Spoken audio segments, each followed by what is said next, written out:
எல்லாத்துக்கும் வணக்கங்க.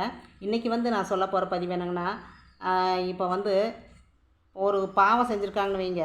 பாவம் செஞ்சுட்டு அது பாவம்னு நினைக்க மாட்டாங்க. நம்மளுக்கு செய்கிறது அப்பேற்பட்ட துரோகம். ஏன்னா நம்மக்கிட்ட இருந்து ஏதாவது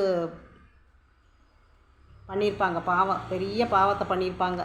பாவம்னு தெரிஞ்சே பண்ணியிருப்பாங்க.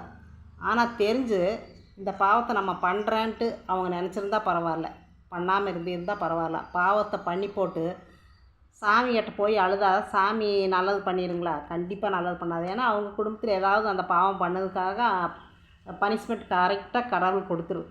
ஏதோ ஒரு வகையில் அவங்களுக்கு கஷ்டங்கள் கண்டிப்பாக வரும். ஏன்னா வராமல் இருக்காது. ஏன்னா நான் ஒருத்தரை ஏமாற்றவும் கூடாது, பாவத்தை பண்ணிடவும் கூடாது. அந்த பாவத்தை பண்ணியிருந்தாங்கன்னா அவங்க குடும்பத்தில் பாருங்கள், நல்லாவே இருக்க முடியாது, நிம்மதியாக இருக்க முடியாது. பணமெல்லாம் இருக்குது, வீடெல்லாம் இருக்குது, அந்த வீட்லேயும் இருக்க முடியாது. ஏதாவது சிக்கல் அவங்க நிம்மதி இல்லாமல் இந்த மாதிரி கஷ்டத்துலேயே அழுந்திகிட்ருப்பாங்க. ஏன்னா அவங்க பாவம் செஞ்சுருப்பாங்க. பாவம் செஞ்சுருந்தா தானே கவலைப்பட்டுட்டு குடும்பத்தில் நல்லா இல்லாமல் இருக்க முடியும்.